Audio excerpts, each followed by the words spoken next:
Welcome to Madasaling Pinoy, your prayer partner. Ngayon ay ika-8 ng Disyembre, ang dakilang kapistahan ng kalinis-linisang paglilihi sa mahal na Birheng Maria. Ang mabuting balita ng Panginoon ayon kay San Lucas. Noong panahong iyon, ang Anghel Gabriel ay sinugo ng Diyos sa Nazaret, Galilea, sa isang dalaga na ang pangalay Maria. Siya'y nakatakdang ikasal kay Jose, isang lalaki buhat sa lipi ni Haring David.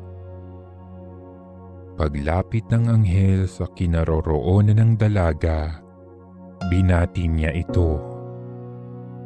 "Matuwa ka, ikaw ay kalugod-lugod sa Diyos," wika niya. "Sumasa iyo ang Panginoon." Nagulumihanan si Maria sa gayong pangungusap at inisip niyang mabuti kung ano ang kahulugan niyon. Kaya't sinabi sa kanya ng anghel, "Huwag kang matakot, Maria, sapagkat kinalulugdan ka ng Diyos. Makinig ka, ikaw ay maglilihi at manganganak ng isang lalaki, at siya'y tatawagin mong Jesus. Magiging dakila siya at tatawaging anak ng kataas-taasan. Ibibigay sa kanya ng Panginoong Diyos ang trono ng kanyang amang si David. Maghahari siya sa angkan ni Jacob magpakilanman, at ang kanyang paghahari ay walang hanggan." "Paanong mangyayari ito, gayong ako'y dalaga?" tanong ni Maria. Sumagot ang anghel, "Bababa sa iyo ang Espiritu Santo at lililiman ka ng kapangyarihan ng kataas-taasan.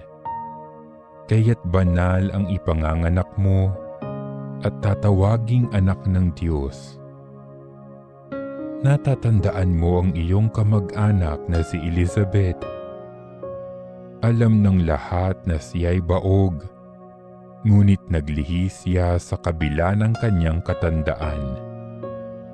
At ngayoy ika-6 na buwan na ng kanyang pagdadalang tao, sapagkat walang hindi mapangyayari ang Diyos." Sumagot si Maria, "Ako'y alipin ng Panginoon. Mangyari sa akin ang iyong sinabi."